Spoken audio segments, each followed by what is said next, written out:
Hi అండి, అందరూ ఎలా ఉన్నారు? Welcome back to SR cakes and logs. ఈరోజైతే నేను బటర్ బిస్కెట్స్ ఎలా చేసుకోవాలనేది చూపిస్తానండి. ఈ బిస్కెట్స్ ఎంత ఈజీగా అంటే చాలా తక్కువ ఇంగ్రీడియంట్స్తో ఈ బిస్కెట్స్ అనేవి చేసుకోవచ్చండి. ఈ బిస్కెట్స్ మనం ఒకసారి కానీ ఇంట్లో చేసుకున్నాం అనుకోండి, ఇంకెప్పుడు కూడా బయట అనేది కొనుక్కోము. అంత టేస్టీగా అంత బాగుంటాయండి ఈ బిస్కెట్స్ అనేవి చాలా తక్కువ ఖర్చుతో మనం చేసుకోవచ్చు. ముఖ్యంగా చిన్నపిల్లలు ఉండే వాళ్ళకి అయితే ఇవి చాలా ఎక్కువ యూజ్ అవుతుందండి. ఎందుకంటే చిన్నపిల్లలకి మనం ఎక్కువగా బిస్కెట్స్ అనేవి బయట కొంటూ ఉంటాం కదా, అలా కాకుండా ఇలాంటి బిస్కెట్స్ మనం చేసి పెట్టామనుకోండి, ముఖ్యంగా వాళ్ళ హెల్త్కి కూడా చాలా మంచిది.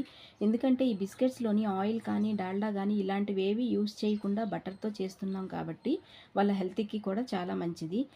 ఇంకెందుకు లేటు, పదండి వీడియోలోకి వెళ్ళిపోదాం.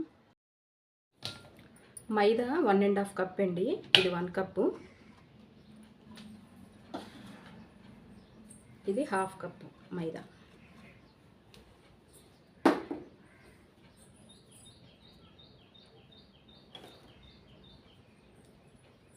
యాలకుల పొడి ఒక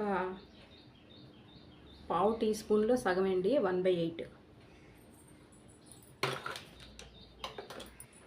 సాల్టు పావు టీ స్పూన్.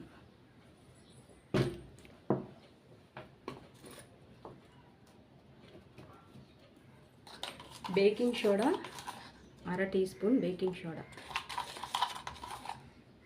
ఇలా లెవెల్గా తీసుకోవాలండి.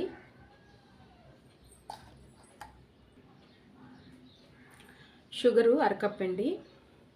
నేను ఈ అరకప్పుని పౌడర్ చేసేసుకున్నానండి, మిక్సీ చేసుకున్నాను. షుగర్ తీసుకునేటప్పుడు ఏంటంటే మనం లెవెల్గా తీసుకునేటప్పుడు షుగర్ అయితే గ్రాన్యులేట్ షుగర్ అయితే అరకప్పు తీసుకోవాలి. అదే ఫుల్ షుగర్ పౌడర్ కానీ తీసుకున్నట్టుగైతే మాత్రం ఫుల్గా తీసుకోవాలండి. 1/2 కప్కి ఫుల్గా తీసుకోవాలి షుగర్ పౌడర్ అయితే. ఇప్పుడు ఇవన్నీ మనం జల్లించేసుకుందామండి. ఈ డ్రై ఇంగ్రీడియంట్స్ కొంచెం జల్లించేసుకుందాము. ఇలా బాగా జల్లించేసుకోవాలండి.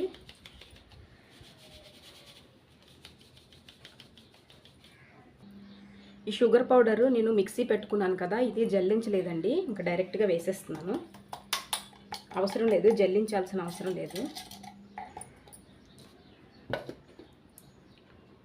ఇది 2/3 బటర్ అండి. మనం కొంచెం మెల్టెడ్ బటరు మెల్ట్ చేసుకోవాలి. ఇప్పుడు ఇది మనం కొంచెం వేసుకుంటూ మనం కలుపుకోవాలండి, చూసుకొని కలుపుకుంటూ ఉండాలి.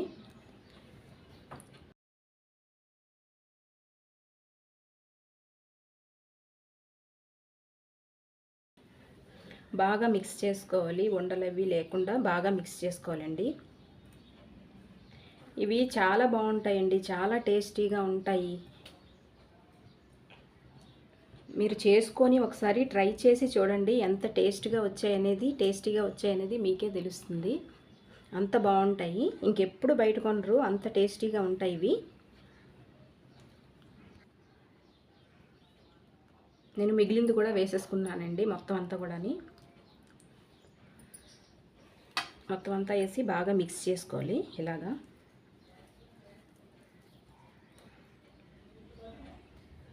చూస్తున్నారా, ఇలాగా పొడిగా ఇలాగ అయినట్టుగా ఉండాలి, చూసుకోండి. ఇలా బాగా మిక్స్ చేసిన తర్వాత ఒకసారి ఇలా పెట్టి ఇలా ట్రై చేయండి. ఇలాగా చూస్తే అప్పుడు మనకు తెలిసిపోతుంది. మనం బిస్కెట్ లాగా కట్ చేసేటప్పుడు బాగా పర్ఫెక్ట్గా వస్తుంది. ఇలా అయితే చూసుకోండి, బాగా మిక్స్ చేసుకోండి. నేను కింద మీద కొంచెం వంపేస్తున్నాను.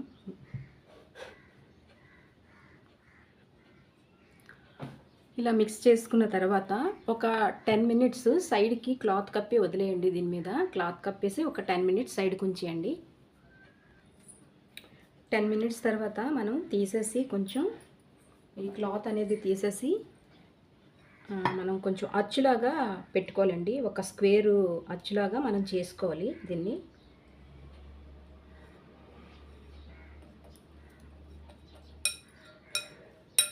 మినిమము ఒక 1 ఇంచ్ ఉండేటట్టుగా చూసుకోవాలండి, మరీ పల్చగా చేసుకోకూడదు. ఇప్పుడు బిస్కెట్స్ అనేవి రావండి, ఇరిగిపోతాయి.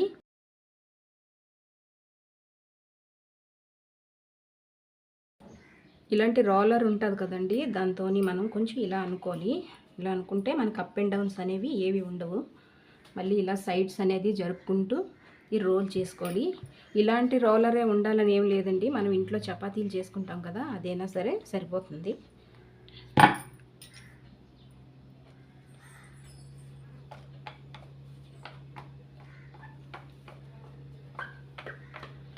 నేను నా దగ్గర స్క్రాపర్ ఉంది కదా, ఆ స్క్రాపర్తోని కొంచెం అంచులు అనేవి ఇలాగ అడ్జస్ట్ చేస్తున్నాను, అంటే థిక్నెస్ మనకి తెలియడం కోసం.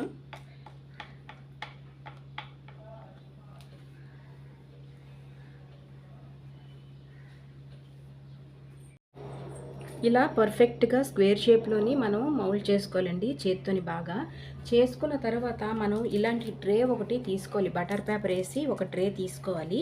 ఇది నేను ఏంటంటే ఓటీజీలో పెట్టుకుంటున్నానండి.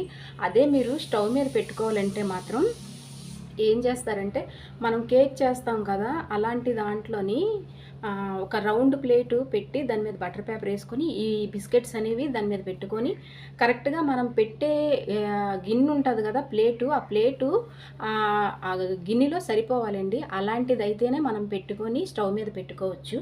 అది కూడా 10 మినిట్స్ ప్రీహీట్ చేసిన తర్వాత మనం ఆ ప్లేట్ని అందులో పెట్టుకోవాలి. తర్వాత ఏంటంటే ఇలాంటి కటర్స్ ఉంటాయండి, ఇలాంటి కటర్స్ అనేవి ఉంటాయి షేప్స్. ఇలాంటివి మీ దగ్గర లేవనుకోండి, ఏదైనా రౌండ్ది ఉంటుంది కదా, ఒక బాటిల్ మీద మూత లాంటిది, అలాంటిదైనా సరే మనం తీసుకొని చేసుకోవచ్చు. నేను ఇలాంటి వాటితోని చేసుకొని ఎలా కట్ చేసుకోవాలనేది చూపిస్తాను. మీరు ఉంటే దీంతో చేసుకోవచ్చు, లేదంటే అలాంటి వాటితో చేసుకోవచ్చు, పెద్ద ప్రాబ్లం ఏం లేదు. ఇలా జస్ట్ ఇలా పెట్టి ఈ సైడ్స్ తీసేసుకోవాలండి.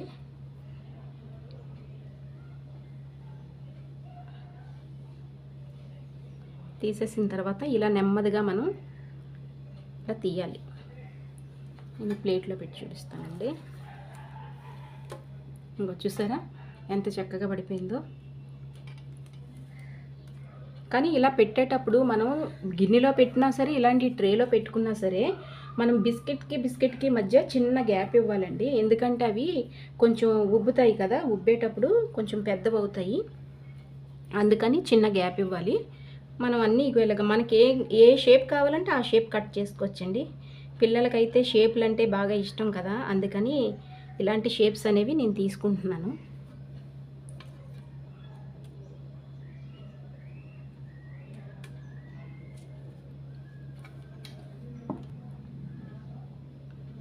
ఇది స్టార్ అండి నేను తీసుకున్నది. ఇది సైడ్కి అయిపోతుంది కదా, మళ్ళీ వేస్ట్ అయిపోతుందేమో అని అనుకుంటారు, కానీ మళ్ళీ మనం అలా ఒత్తుకోవచ్చు. సేమ్ ఇలా ఒత్తుకొని మనం ఇలా షేప్ అనేది తీసుకోవచ్చండి మళ్ళీని.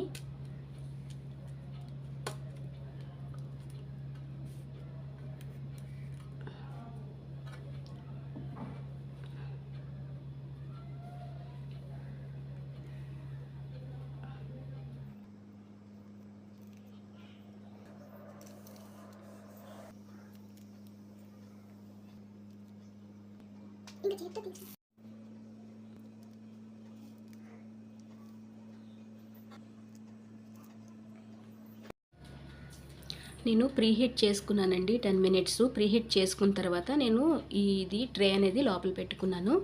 ఒక 10 మినిట్స్ మళ్ళీని నేను ఎక్స్ట్రా పెట్టానండి, అంటే 20 మినిట్స్ మాట టోటలు. 10 మినిట్స్ ప్రీహీట్కి, బేక్ అవ్వడానికి 10 మినిట్స్.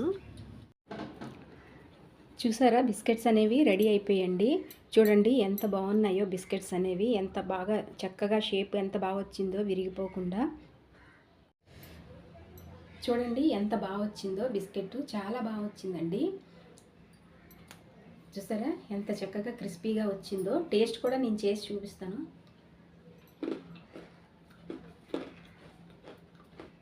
చాలా బాగా వచ్చిందండి టేస్ట్. మీరు కూడా ట్రై చేయండి ఇంట్లో ట్రై చేసి నాకు ఎలా వచ్చింది అనేది కామెంట్ చేయండి. బిస్కెట్స్ అయితే చాలా బాగా వచ్చాయండి, నేను చెప్పడం కాదు, మీరు కూడా ట్రై చేసి చూడండి ఎంత బాగా వచ్చాయి అనేది మీకే తెలుస్తుంది. నేను ఇంగ్రీడియంట్స్ లిస్ట్ అనేది మళ్ళీ నేను డిస్క్రిప్షన్లో కూడా పెడతానండి. వీడియో నచ్చితే లైక్ చేయండి, సబ్స్క్రైబ్ చేసుకోండి. బాయ్, మళ్ళీ నెక్స్ట్ వీడియోలో కలుద్దాం.